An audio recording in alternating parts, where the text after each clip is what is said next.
Ya Ustaz explain, malam ke-23 melazimi zikir di bulan Ramadan. Di antara amalan yang kita patut banyak buat di bulan Ramadan ini adalah memperbanyakkan zikrullah, iaitu memperbanyakkan mengingati Allah Subhanahu wa taala. Dan zikir ni kalau kita fikir betul-betul, dia adalah satu amalan yang sangat senang. Dia tak perlukan kudrat yang besar pun, hanya perlukan lidah yang boleh bergerak saja. Dia adalah satu ibadat yang sangat ringan, sangat mudah, tetapi ganjarannya sangat-sangat besar di sisi Allah Subhanahu wa taala. Allah Subhanahu wa taala berfirman di dalam Al-Quranul Karim, "Fadhkuruni azkurkum." Ingatlah aku, wahai manusia, nescaya aku akan ingat kamu. Kita ingat Allah, Allah akan ingat kita. Dan bila Allah ingat kita, semua urusan-urusan kita insya-Allah akan settle. Di dalam ayat yang lain pula Allah Subhanahu wa taala berfirman, "Ya ayyuhalladzina amanu dzkurullaha dzikran katsira." Wahai orang-orang yang beriman, iaitu kita semua, ingatlah pada Allah dengan ingatan yang banyak. So Allah ajak kita untuk ingat dia supaya dia boleh ingat kita dan bantu kita dalam segala urusan kehidupan kita. Dan di dalam bulan Ramadan ini khususnya kita digalakkan untuk banyak berzikir, banyak mengingati Allah Subhanahu wa taala. Kerana bulan Ramadan ini adalah bulan untuk kita melatih lidah kita.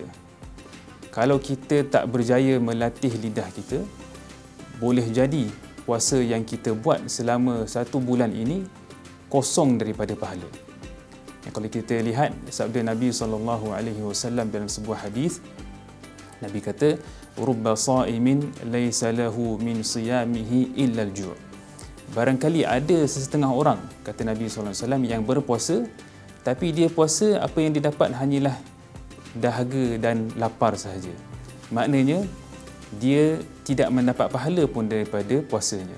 Dia hanya lapar dan dahaga tapi tak ada pahala. Kenapa tak ada pahala? Kerana dia tidak menjaga dirinya daripada perkara-perkara maksiat yang lain, seperti cakap benda yang buruk, mencarut, mengumpat dan sebagainya. Jadi apabila kita boleh membasahkan lidah kita dengan zikrullah, maka benda-benda yang tidak baik ni boleh dielakkan dengan lebih mudah. Dan antara hadis lain pula di mana Nabi SAW nak menegaskan kepada kita kelebihan dan specialnya zikir ni adalah satu insiden di mana ada seorang lelaki ni jumpa Nabi SAW. Dia datang kepada Nabi, dia seolah-olah dia komplain. Dia kata, "Wahai Rasulullah, amalan-amalan kewajipan Islam ni banyak sangat, aku tak larat nak buat. Terlalu banyak sampai tak larat nak buat semuanya. Boleh tak kau ajarkan kepada aku satu benda yang simple yang aku boleh buat?" Maka Nabi pun menjawab, "La yazal lisanuka ratban min zikrillah." Basahkan lidahmu dengan zikrullah. So kalau kita ada kekurangan-kekurangan yang kita buat di dalam amalan kita, maka kita boleh perbaikinya dengan zikrullah ini.